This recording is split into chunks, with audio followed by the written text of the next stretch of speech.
to have the photos for these things they're bidding on, because if they don't have the photos, we can't process it. The client's gonna kick it back to us.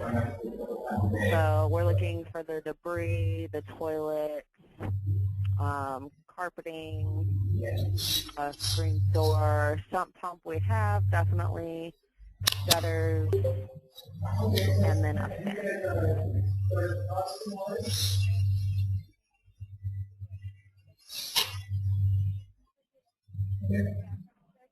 We can see the carpeting in these photos, the sump pump.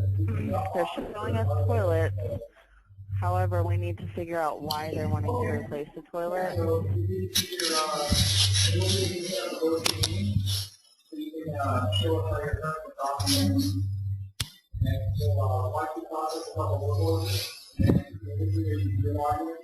There's debris in the yard. Always make sure they have the electric meter and the gas meter on there. Another thing I check before I go into the LPS website, I check the invoice and see what they're trying to charge us for. Right now, all they've done is capping the line, so we need to make sure we do the bid. If for some reason we're having problems with bidding on stuff, what I would recommend is do the bigger items first. If you for some reason can't find certain things, do the bigger items first so we can get those out of the way. Debris is easy. That's a flat rate thing that doesn't go into LPS's website. That actually stays, I mean, it goes into LPS's website, but you don't use repair base on it. Okay, so do the bigger stuff first, right? With the repair base? Debris is a flat rate thing. Yeah. You don't put that in repair base. Yeah. Yeah. Do you guys have the flat rate sheets that we used? I'm not sure. I think we do actually, because Matt gave that to us. If not, could you resend it really quick? Okay. Yeah, I can send that as soon as we get done with this. I'll Yeah. definitely send that to you. We'll make a copy of it and scan it through. Because our flat rate things, it goes into LPS's site, but it doesn't go into repair base, which is kind of confusing too for LPS when we do stuff like that. Yeah, maybe you can show us an example. Okay, so I'm going to go over here into LPS's site.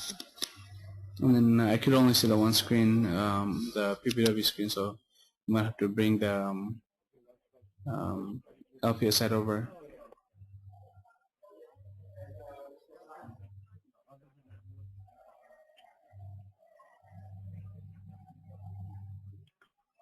Okay, so this is going to become a little bit more difficult because I always have 2 to 3 tabs open, one for the general info and then one for me to look over the pictures and everything else. Okay, just try to do the best you can.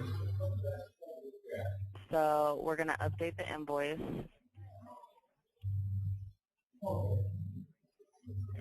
And then when we're putting in the ID numbers or the names that they ask for on the site, it's actually going to be the ID number of the client number. So it would be 78969.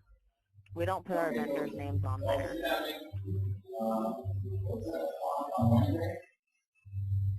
And then we answer the PCR form, and we know it's not in conveyance condition because there's damages and debris.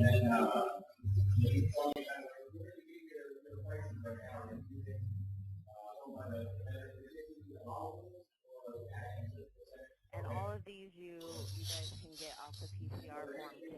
That's why I always use it, just in case I need it as a backup.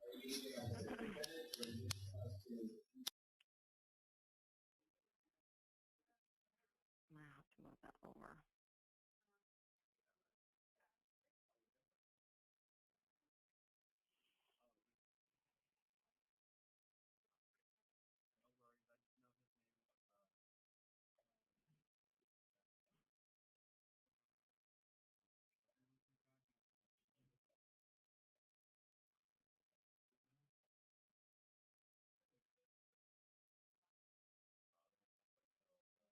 Are you guys still there? Yeah, we're good. We're just muting ourselves that we don't have any background noise, you know. Oh, okay.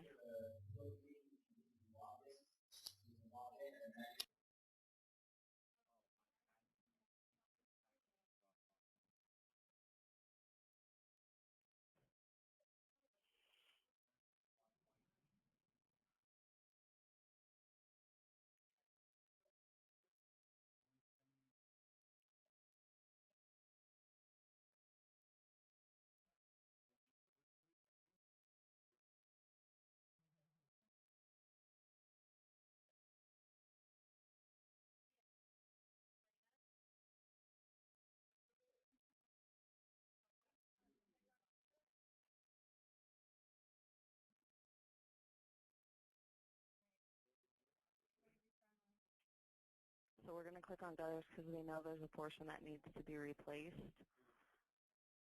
With this, you just do an eyeball estimate. Usually what I do is, for my eyeball estimate, is I go ahead and I utilize what they want to bid on, so that way you know what their eyeball estimate is. Okay, I'm sorry. What the contractor wants to bid on, right? Or the subs? Yeah, I'm going to move it over right now. So with the gutters, they're wanting to bid, for their bid is 150 because it's only 30 linear feet. So I go ahead and I use their eyeball estimate for that. And this, I usually put like neglect or weather damage on it, so they have some kind of description on there, and they usually don't ask any questions with that because they know it's, Illinois or wherever it may be at.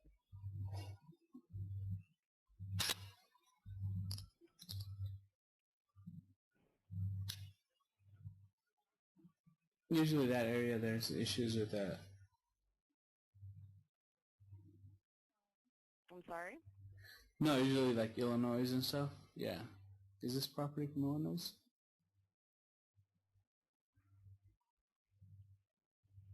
Yeah, we're just putting in what we found on their bids. Okay.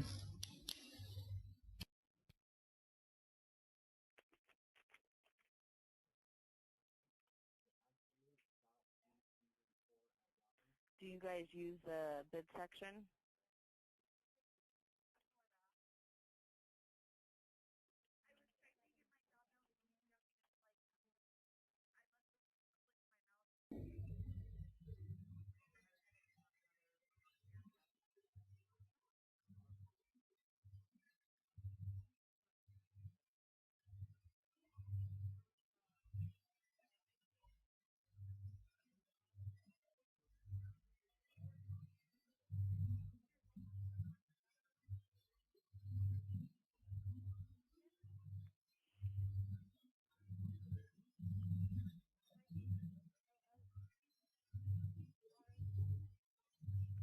Okay, and then the perform date, you should match their photos.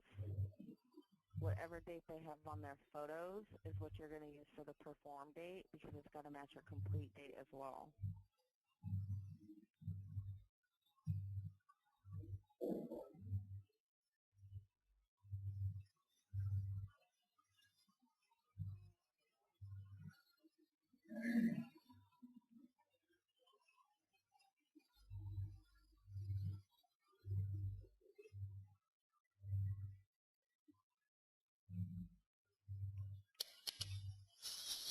So I don't fill any of this out until I upload the photos. Once I upload the photos, I'll put all of that on there.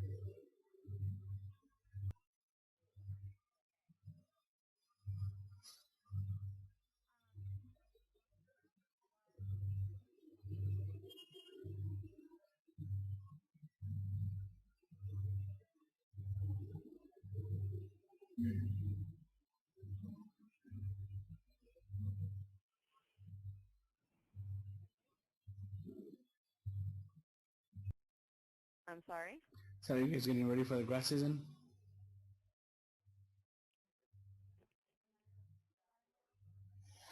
Can you hear me okay or no? It's kind of muffly. No, I'm sorry. How about now? Is that better? Yes. So when I'm labeling the photos, because the lock work was already done, we don't have to label that. But we always have to label each meter. If we don't do that, it gets kicked back to us. So I go through and I label what needs to be labeled and what we're going to be bidding on. The electric meter. And everybody's going to have their different ways of doing it. I just do what I know is going to be bid on, because that's what they're going to look for when you're putting your bids in.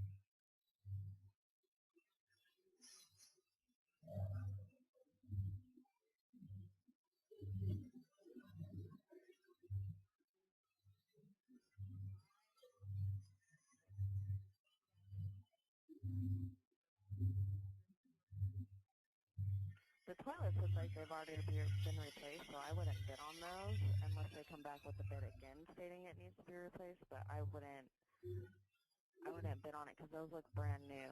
So like you just kind of have to pay attention to what even though they pop up with these bids, the client's going to look at it too, and whatever they see and they assume, that's how we should be seeing it. You know what I mean? Yep.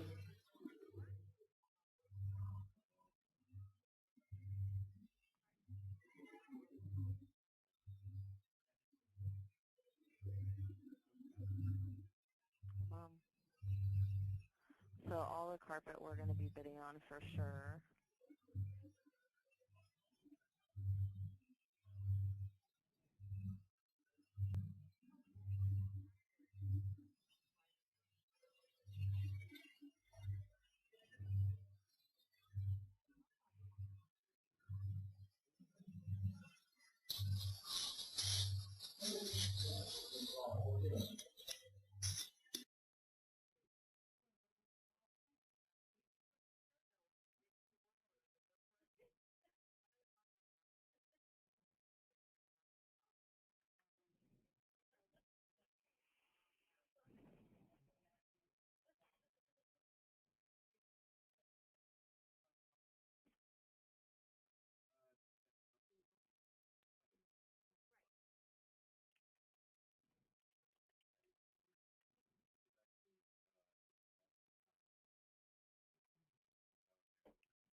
If there's anything on here you're not sure of, just delete it, and then you can always put that bid back in.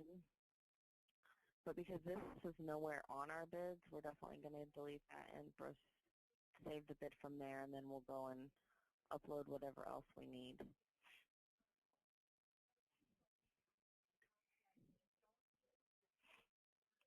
Okay, so they're saying there's 10 cubic yards.